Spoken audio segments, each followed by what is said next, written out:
নমস্কার, আমি কবিতা, কবিতার কলতান থেকে আমার চ্যানেলে সবাইকে স্বাগতম। বড়দেরকে প্রণাম জানাই, ছোটদেরকে অনেক অনেক আদর আর ভালোবাসা জানালাম। আমি এখন চলে এসেছি হ্যাশট্যাগ আমরা সকলের আজকের বিষয় নিয়ে। আজকের বিষয় জেবাদি দিয়েছেন।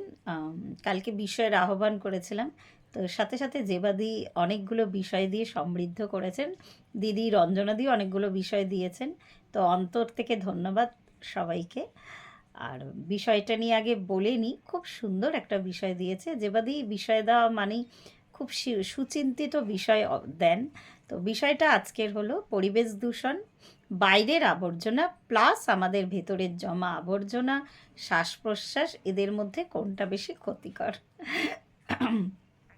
বোঝাই যাচ্ছে কতটা সুচিন্তিত একটা বিষয়। দিদি রঞ্জনাদি অলরেডি ভিডিও দিয়ে দিয়েছে, আমি শুনলাম এক্ষুনি আলোচনাটা, শুনে তারপরেই আমি করতে বসলাম। তো আমার আমার মনে হয় একদম দিদির কথা অনুযায়ী বাইরের আবর্জনা তো আমরা চোখে দেখতে পারি, তাই না? বাইরে যেরকম যা এখন হয় আর কি, ধুয়ো, দূষণ, প্লাস্টিক, বর্জ্য পদার্থ, যেগুলো আর কি সঠিক জায়গায় না পড়ে এদিক ওদিক ছড়িয়ে আছে, আমাদের যে ওয়াটার বডিজ সেগুলোকে পলিউটেড করছে। তো এগুলো তো আমরা একদম প্রচণ্ডভাবে সচেতন নাগরিক হয়ে গেছি এখন।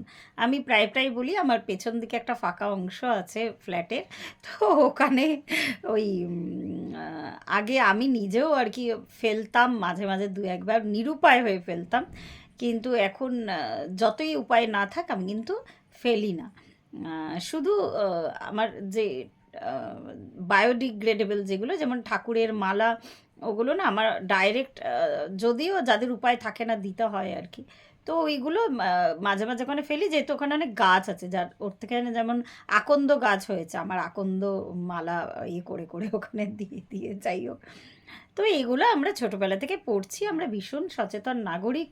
বিশেষত আমরা যারা শহরে থাকি, তাদেরকে আমরা আমরা নিজেদেরকে নিজেরা আর কি বিশিষ্ট নাগরিক বলে মনে করি, মানে ভীষণ আমাদের সচেতনতা বোধ ভীষণভাবে, মানে আমরা জাগরিত নাগরিক আর কি।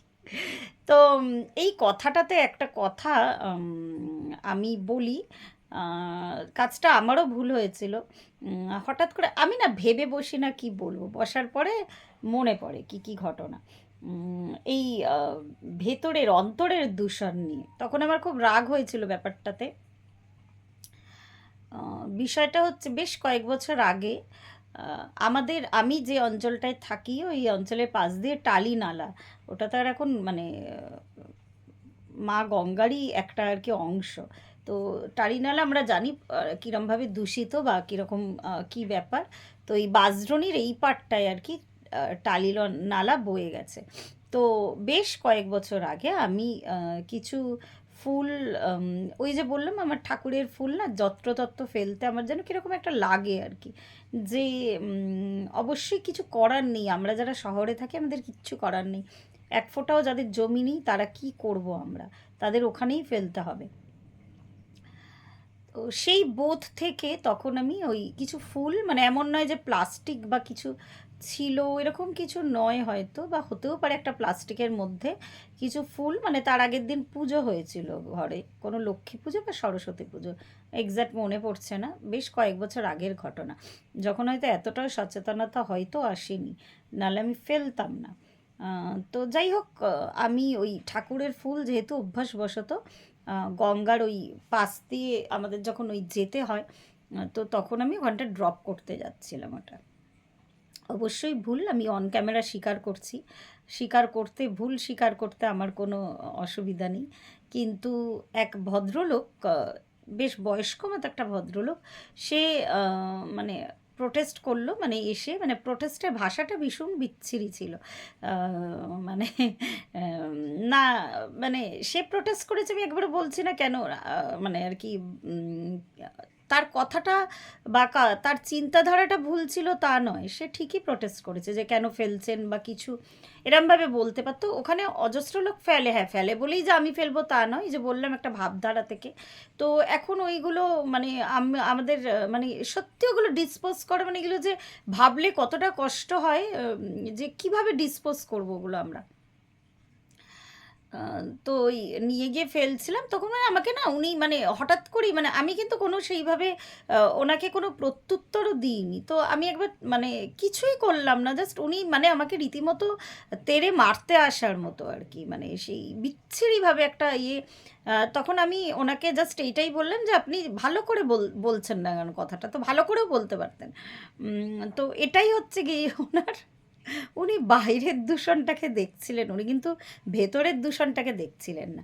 হ্যাঁ, আমিও প্রোটেস্ট করি অনেককে, এখন যেমন আমার এই এই অংশটা কেউ নোংরা ফেললে আমি বলি কি যে এরম ফেলো না, বা এখানে ফেললে অ্যাকচুয়াল প্রবলেম হয়, সত্যি তো ওইটুকু একটা জায়গা, আহ, একটা কথা বলার ধরন আর আলাদা। তো আমি জানি না ওনার হয়তো একটু কোনো মানসিক প্রবলেম ছিল, হতে পারে। তো যাই হোক, কথাটা আর না বাড়িয়ে আমি সরে এসেছিলাম। তো এটাই হচ্ছে বাইরের দূষণ আর ভেতরের দূষণ নের পার্থক্য। তো সত্যি কথা আমাদের ভেতরটা ডে বাই ডে যে কতটা কলুষিত হয়ে যাচ্ছে আমরা কিন্তু বুঝতেও পারছি না। আজকে দিদি যে উদাহরণটা দিল একটা ছোট বাচ্চার কথার, তো এরকম যে মানে হাজারো হাজারো এই আবর্জনার মধ্যে আমরা নিজেদেরকে নিমজ্জিত করে রাখি।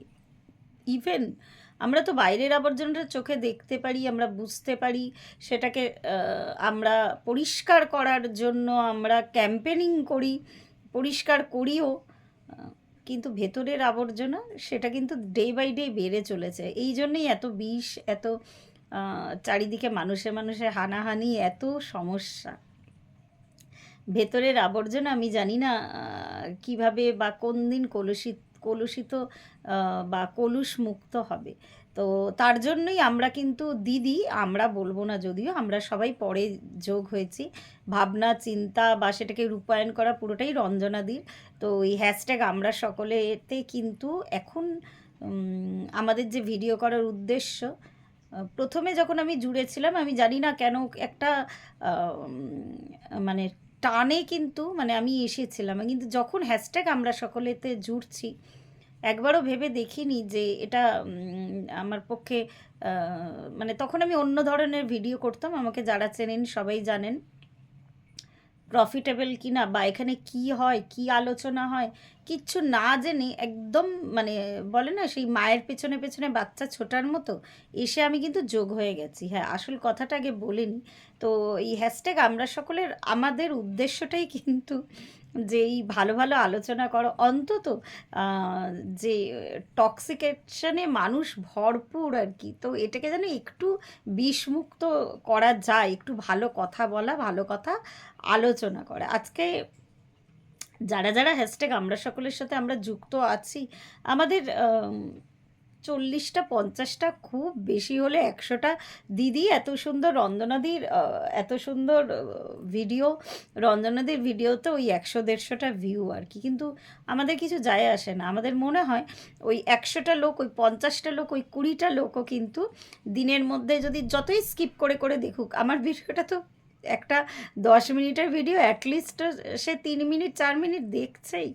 তো আমরা মনে করি ওইটুকু সময় সে ভালো কিছুর সাথে যুক্ত হচ্ছে, যেটা দূষণ ফ্রি। তো আমাদের উদ্দেশ্যই কিন্তু তাই এখন হয়ে দাঁড়িয়েছে যে দূষণ ফ্রি তো আমি ওইভাবে নেবে মানে যেটা আমি একটা টাইমে করতে চেয়েছিলাম ওয়াইটিতে। তো দূষণ ফ্রি মানে ওইভাবে প্রত্যেককে টেনে টেনে লোকে উল্টো দিক থেকে ভুল ভাবে আর কি মানুষকে। তো সত্যি সত্যি দিদি শিখিয়েছে যে প্রতিবাদ কিন্তু ওইভাবে করা যায় না।